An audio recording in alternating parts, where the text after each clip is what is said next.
Hello, everybody, and welcome back to the JRPG Report. My name is Dalton Suter, and this is episode 214.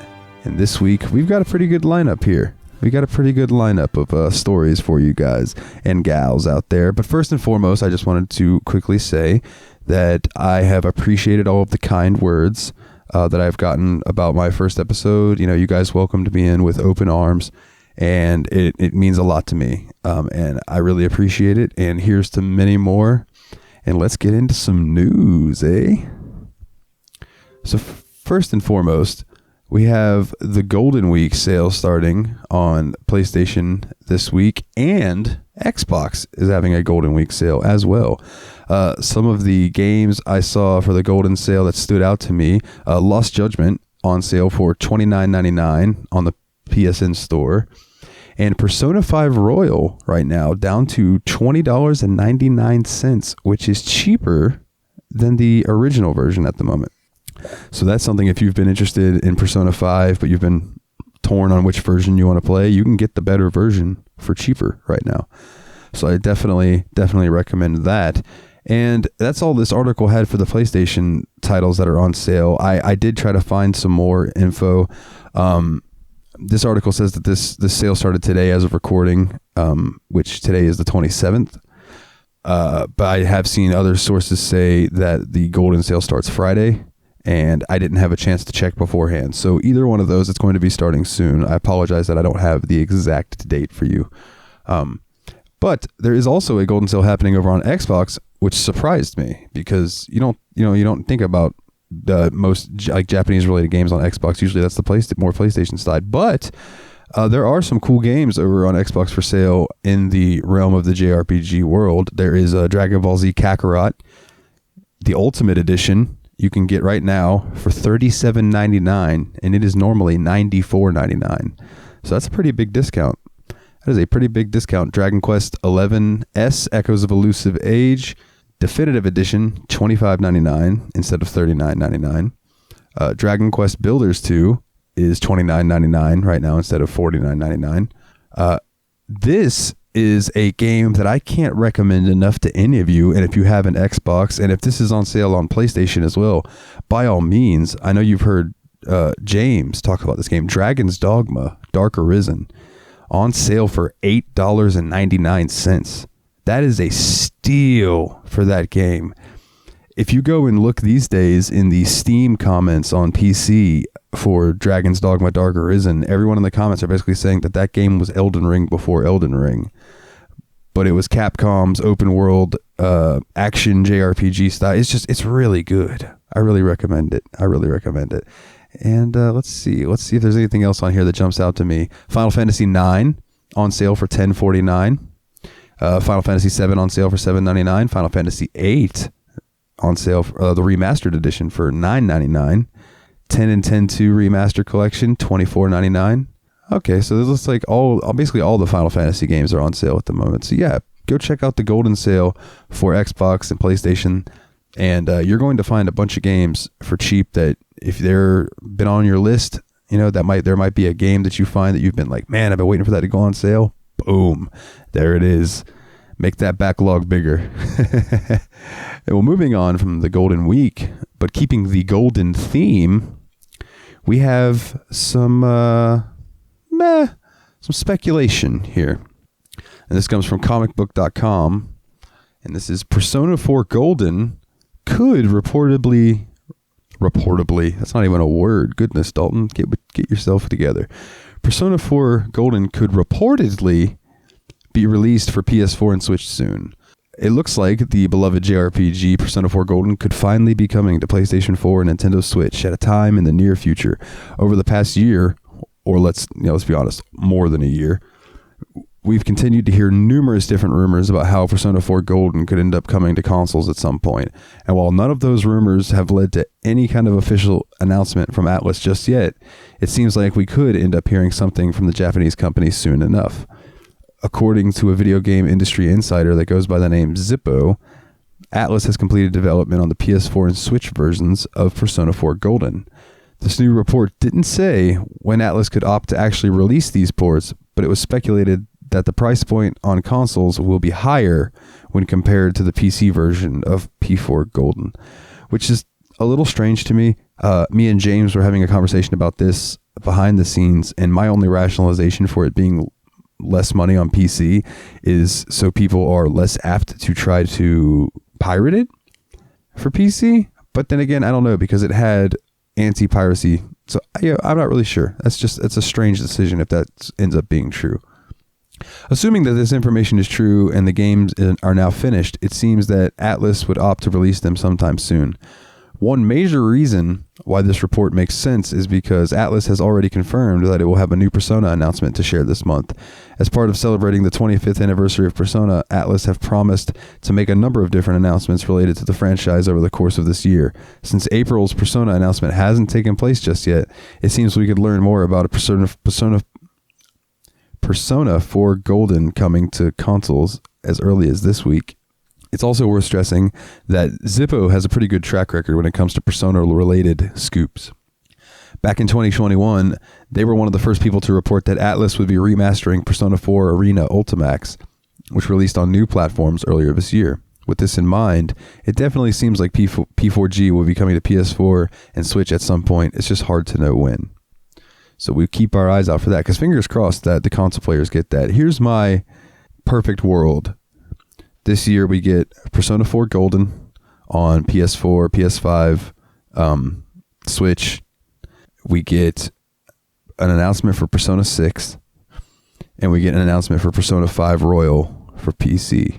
And honestly, I'd love to hear about a Persona 3 remaster or a Persona 2 duology remake or something, or even just a port to make these games more accessible. Oh, goodness, it would be so cool. I love that series so much. Okay, well, let's move on from that. I'm going to gush over Persona enough for this week. This looks like Advent Children's Bahamut Sin joins Final Fantasy VII The First Soldier. Another piece of Final Fantasy VII media is coming to the Final Fantasy VII The First Soldier, as Advent Children elements are slipping into the game. Initially, character skins based on Cloud, Tifa, and Barret appeared. Now, A-Team and Square Enix have announced that people can fight and dress up as Bahamut Sin in Final Fantasy VII The First Soldier. There are multiple parts to this event. First, there's a login event. Even if you don't face this version of Bahamut, you get a reward. The items you can get for stopping by until May 5th, 2022 included emote, currency, and 12 special Shinra pack tickets. Those tickets can be used to try and get Bahamut Sin characters and weapon skins. You need to use at least 5 Shinra special pack tickets, like the ones from the login event, or 150 Shinra credits to pull and try to get one. However, keep in mind that there is an issue at the moment. It's keeping the Bahamut Sin skin from working on people with the female body type avatars in the game. As for facing Bahamut Sin, it can show up in standard matches, and when this happens, it goes from a PvP event to a cooperative one in which everyone fights the boss together. There are challenges with special Shinra pack tickets until May 5th, 2022, and EX challenges until May 9th, 2022. Depending on how many times Bahamut Sin is defeated, people can earn all Shinra pack tickets, or can all earn Shinra pack tickets. Up to 10 can be earned throughout the event. People can all get one if the boss is defeated 500 times. Everyone gets 3 for 1,000 defeats. 6 are doled out for 2,000. And if the foe is defeated 3,000 times, everyone will get 10 tickets. And finally, there is a comeback campaign. If it has been 14 days since someone with an account over a month old have played, they can come back and get a bonus for coming back. They will get 10 Shinra pack tickets. If certain number of past players return, everyone will get additional tickets. At the 2,500, 5,000, and 10,000 marks, 1 ticket will be given out, so up to 3 can be given out to everyone. Final Fantasy VII The First Soldier is available for Android and Apple OS devices, and Bahamut Sin can be fought until May 9th, 2022. That's pretty interesting. I'm not a big phone gamer, but I do enjoy some of the phone games that are Final Fantasy related, so I may have to actually check that one out. Up next, we got looks like a new game. The Silent Kingdom RPG Kickstarter hits its Switch stretch goal. Another Otome game is going to eventually head to the Switch, as the Silent Kingdom RPG has hit its stretch goal. it needed to raise £5,000. I think that's pounds. It might be euros. I think that actually is euros. 5,000 euros on Kickstarter to make that possible. It is now over this, and this means that the indie Lucky Cat title will eventually show up on the system. There's no guaranteed release date yet. However, the full release is tentatively set to appear on PCs via Steam and the eShop in 2024. In the Silent Kingdom, players follow Princess Erinys, and her kingdom is cursed, and it's up to her to potentially save it. However, what happens depends on the choice the players make during the Otome RPG. This also means an opportunity to romance companions. And it looks like they have a trailer for this link, so I will post this link on the Twitter. Ahead of the accomplishment, Lucky Cat released an estimated roadmap for the Silent Kingdom that anticipated Switch stretch goal being hit. Here's what people can expect to happen. This is an in-progress and tentative schedule. However, for example, the early access beta test and things after it will rely on the RPG Maker Unite, which isn't available yet due to the upcoming remake of the full game in Unity. July 2022, small Steam beta test with 30 to 60 minutes of Chapter 1. Late 2022, early 2023, early access to the Steam beta test of the entirety of Chapter 1. Late 2022 to early 2023 is going to be early access Steam release of everything up to the end of Chapter 1 and will come 1 month early after early access to the Steam beta test. 2024, the Steam and Switch versions will fully release. And also in 2024, the Gladiator Extra Romance option will appear, quote unquote, some months after launch. Well, that will be interesting. Hopefully that game ends up being cool, because I'm a sucker for an RPG with some romance options. I mean, I'm a hopeless romantic. What can I say? Up next, we've got One Piece Odyssey screenshots show characters and enemies. People can get a better look at One Piece Odyssey RPG as new screenshots show off the Straw Hat Pirate characters, the new enemies they'll face, and locations around Waffle Island. That's the place where everyone is stranded and after the Thousand Sunny sinks. Bandai Namco shared 14 in Japan, with each set designed to showcase a different part of the adventure. The first batch of screenshots from the official One Piece Odyssey site featured characters like Luffy, Nami, Zoro, Robin, Sanjay, Usopp, and Chopper. There's also a map with an X on it and a tipped-over ship. This could be referencing the Sunny sinking due to the storm. The second assortment focuses on new One Piece Odyssey enemies. This set offers to look at some of the new characters, which series creator Ichiro Oda helped design. And finally, the last four show what players will experience inside the Waffle Island ruins. These seem like they will be the game's dungeons. The screenshots shared hints at some puzzles characters will encounter in One Piece Odyssey. And in one image, it seems to show Luffy is actually manipulating a device to unlock a door. So I will post this link onto the Twitter if you'd like to check out these screenshots. They look pretty cool. I'm really looking forward to this game. One Piece is a show that I've always heard is really good, but I've always been daunted at how many episodes there are. But maybe I just need to, chew the fat, break down, go in there, and just watch it, because I hear it's fantastic.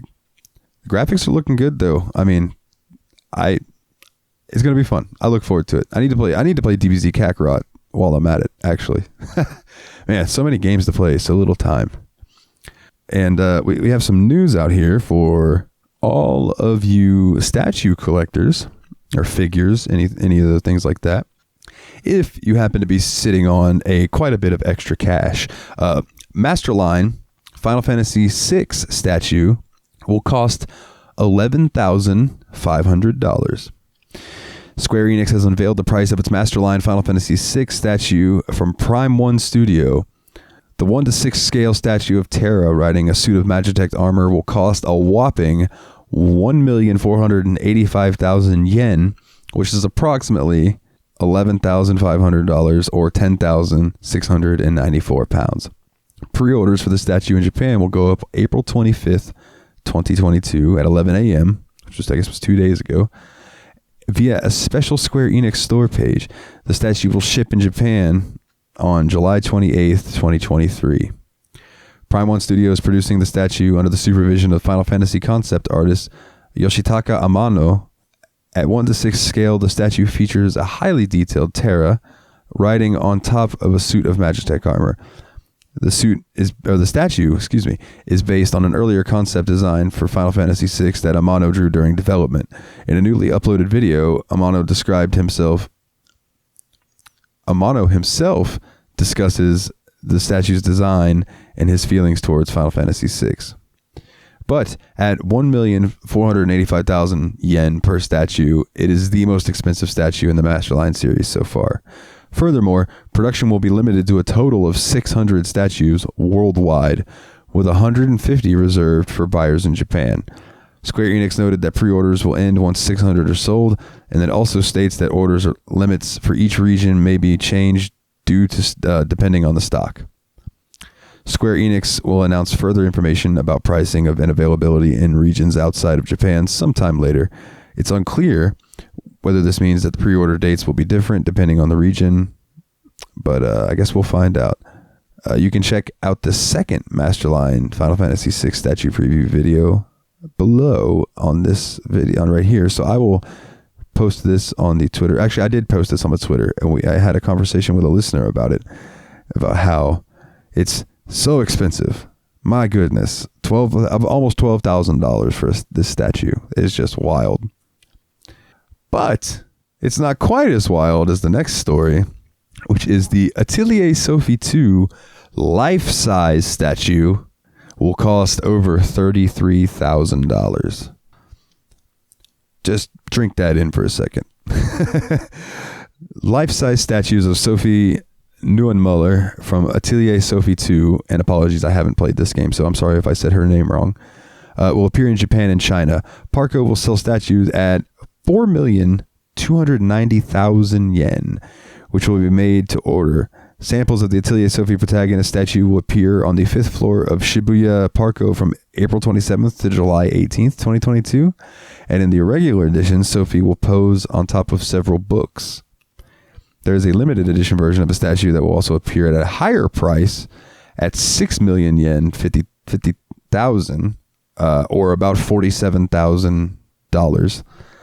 It will have a more elaborate background where Sophie poses in front of a ruins gate. Parco will hold a lottery to determine the sole winner who can purchase the one-off statue. Parco will only ship the life-size Sophie statues to Japan and China. For the rest of the world, it will produce miniature 1:7 scale figures based on the same model.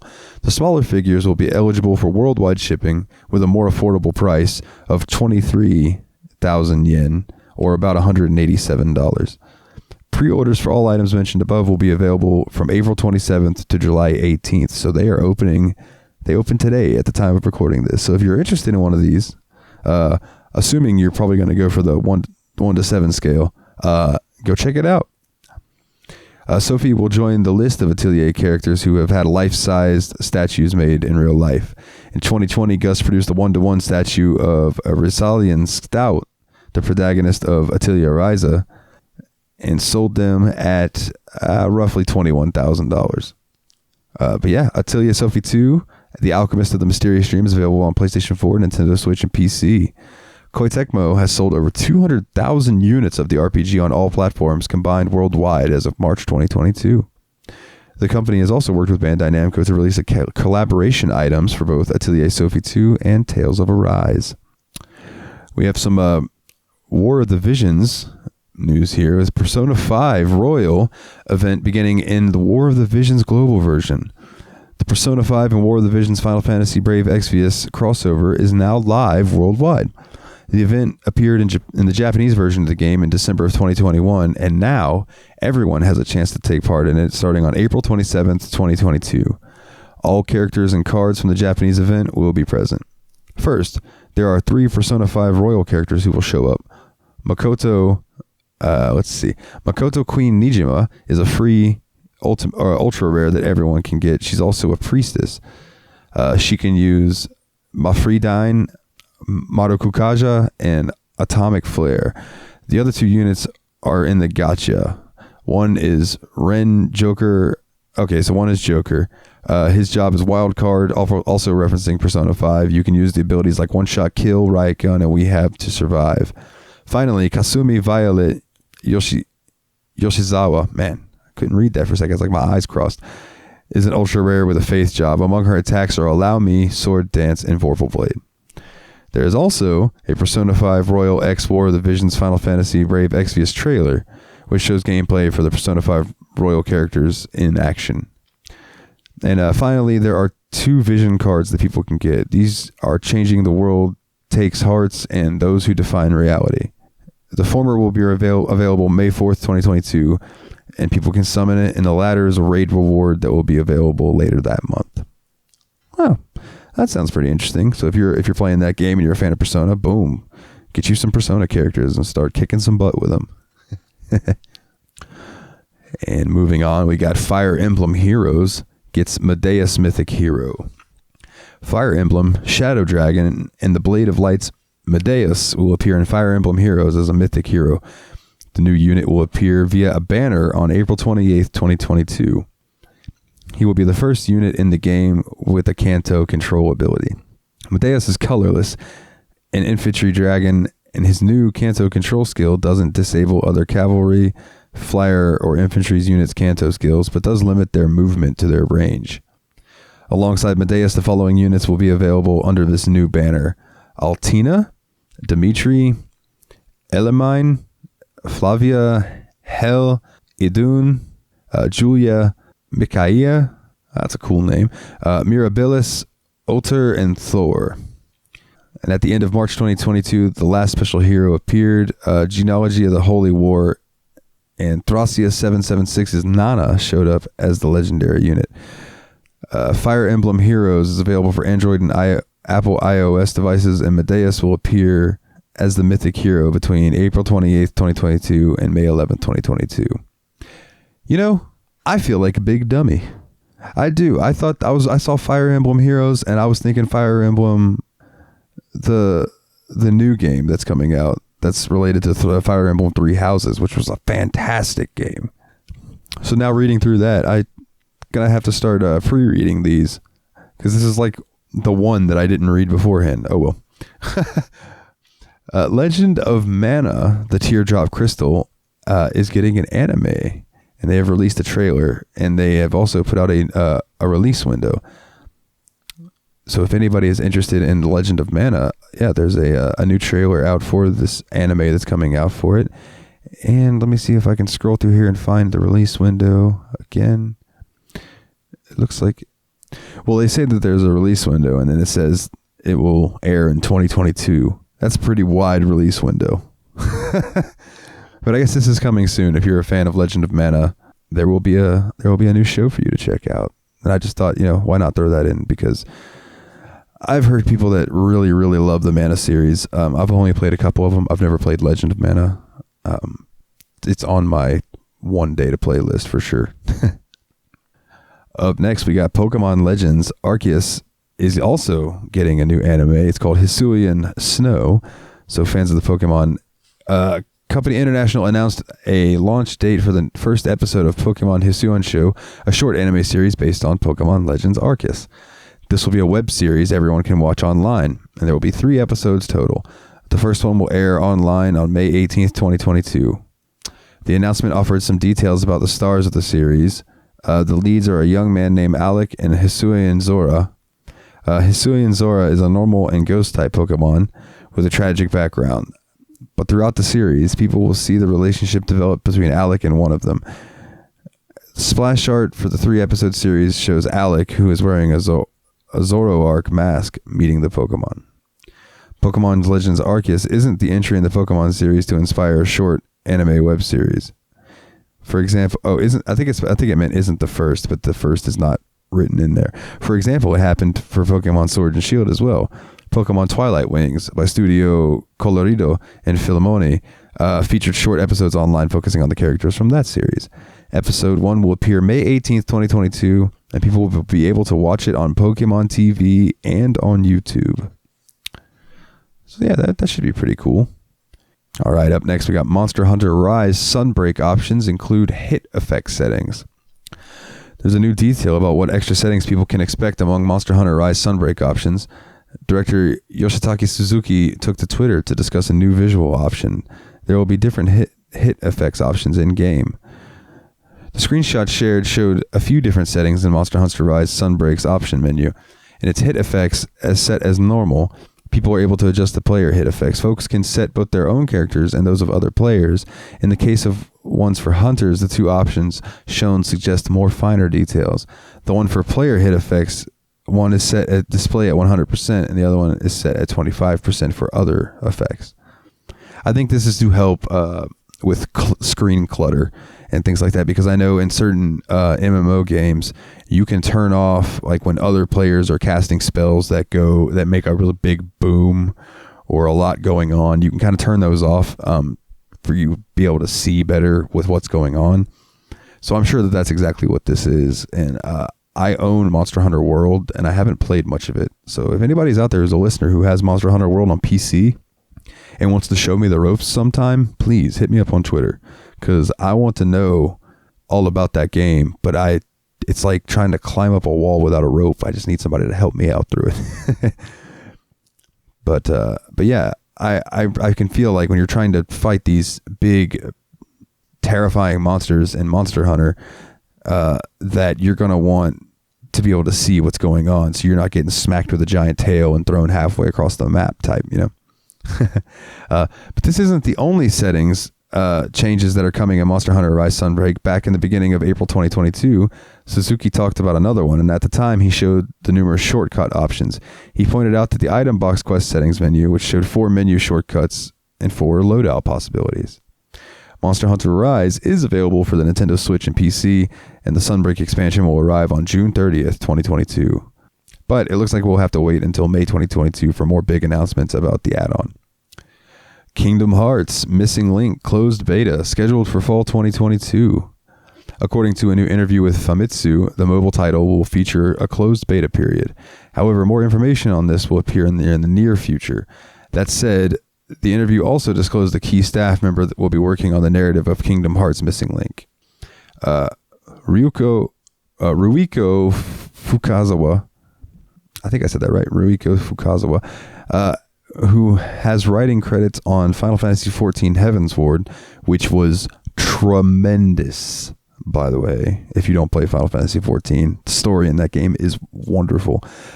We'll be working on the main scenario for the mobile title. However, the bit of the interview that is available does not disclose further information about the staff or the contents of the narrative. What we do know about Kingdom Hearts Missing Link is that players will assume the role of the protagonist. There will be character customizations similar to Kingdom Hearts Union X. Kingdom Hearts series director Tetsuya Nomura also spoke briefly about the potential of Disney Worlds appearing in Kingdom Hearts Missing Link. He stated that the team is still in the process of properly implementing these worlds. Originally, areas were covered almost completely in Disney motifs, but Nomura felt as though this was a bit overkill. As a result, some areas may feel more inspired by Disney products.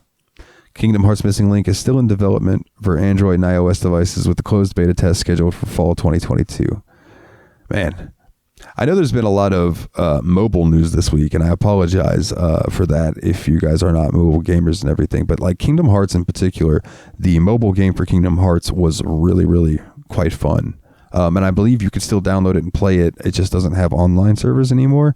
But I think you can still play through the entire game in the offline servers, because, as you know, Kingdom Hearts, everything is canon. So the mobile game is like, there are crucial elements of a story in the mobile game because that's just how they roll. So it'll be interesting to see what this game brings to the table. But speaking of Kingdom Hearts, we have some unfortunate news for Kingdom Hearts fans. In an interview with Famitsu, Kingdom Hearts series director Tetsuya Nomura shared few more details about Kingdom Hearts 4. He stated that the team will be prioritizing development on Kingdom Hearts 4 and that no new information beyond this interview will release anytime soon. That said, Nomura did reveal a bit of new information concerning several key characters, the Lost Masters, and the staff of Kingdom Hearts 4. Nomura reveals that the footage in Kingdom Hearts 4 trailer was made in Unreal Engine 4. However, the game is being developed using Unreal Engine 5. He mentions that the future footage will potentially include how Kingdom Hearts 4 will look in Unreal Engine 5. Regarding staff working on Kingdom Hearts 4, Tetsuya Nomura will be joined by Oka Masaru and Akiko Ishibashi. Nomura also revealed that the Lost Masters will appear as a group similar to the Organization 13. This means that they will be working in opposition to Sora. Additionally, he spoke briefly about another character in Kingdom Hearts 4, a girl who apparently knows about Quadratum. While much about her is a mystery, Nomura hints that she is a character from Verum Rex. Nomura also touched on previously established characters and revealed that 5 masters, with the exception of Luxu, have disappeared. It is unclear if they will appear in Kingdom Hearts 4 in any capacity.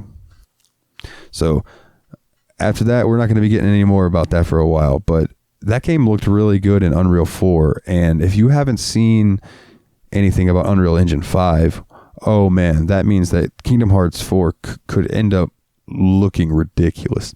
And that is definitely something to look forward to. And to cap things off this week, we have Utawarerumono RPG Monochrome Mobius global release date revealed. Monochrome Mobius, a new JRPG set in the same world as the Utawarerumono series, will debut globally. The announcement comes from publisher Shiravune, which is working with developer Aqua Plus on the game. Previous Utawarerumono titles waited months or even years between their Japanese releases and their eventual overseas localizations.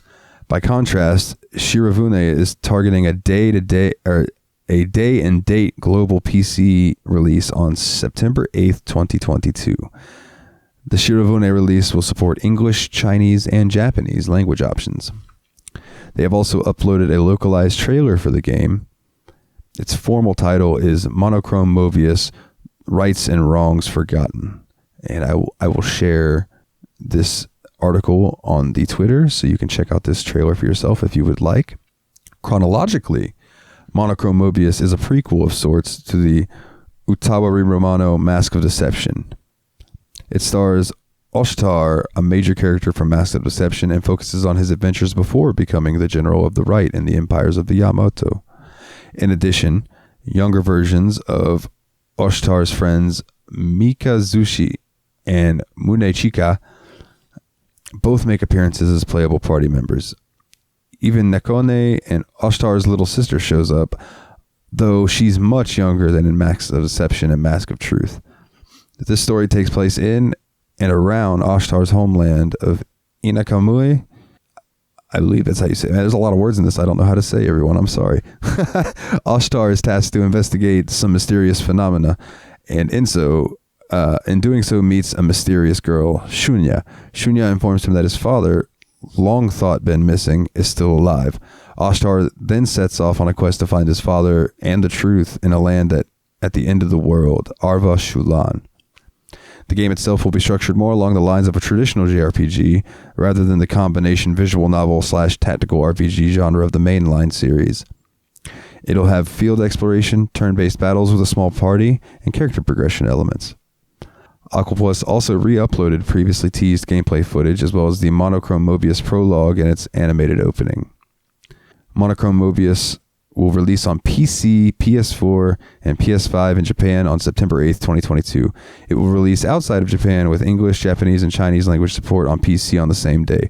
Previous games in the series are available on PS4 and PC. And that is the last news story that I have for this week. But I did want to say here at the end, I have been playing. So I'll go ahead and plug it here. Everyone knows that knows me. I do another podcast called the Steam Machine Podcast, where we play through my PC game backlog. So whenever we pull shorter games for that show, since we've switched to bi-weekly for that show, I've been able to put in some more time into some other games, and I've been playing some Edge of Eternity in my free time, and man, what a fun game.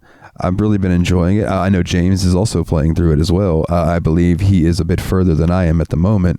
So once me and him have both beaten that game, maybe I'll wrangle him in, and he can check up on and see how I'm doing on the show, and we can have a conversation about Edge of Eternity, and maybe that'll be a Sunday special. But coming up, I'm going to try to do a Sunday special soon, whether it be this Sunday or next Sunday. I'm not sure. But I'm going to try to find a really good soundtrack, or maybe I'll do a compilation of JRPG music for you guys. I'll figure something out. But I'd like to get something out there, and because I don't want the Sunday specials to fall to the wayside. As a listener, I personally really enjoyed them, so I don't want to take those away from you guys, but I'll figure it out. So yeah, here at the end, I just want to say that, if you would like to find us on social media, you can pop over to at JRPG Report on Twitter, and you can find us there. You can also find us on Facebook, the JRPG Report. On both of those, the same thing. You can find me also on Twitter. If you want to find my personal Twitter, it is at Super Nerd Dalton, and I'm always around. I'm always up for chatting about some games. Feel free to hit me up and approach me. I promise I'm very approachable. I will not hit you with Renzokuken or anything like that. And, also, if you want to be one of the lovely people who help support the show over on Patreon, that is patreon.com/JRPG Report. I believe. I guess I really should double check that. Okay, yeah, double checked it just to be sure. Patreon.com/JRPG Report. And you can be a supporter of the show, and I know that would mean a lot. It helps for sure. But yeah, I believe that's all for this week, ladies and gentlemen. So I will leave you with this. I hope you all have a wonderful week. Make the best of it. Make it rock. And until next time, guys, get out there and level up.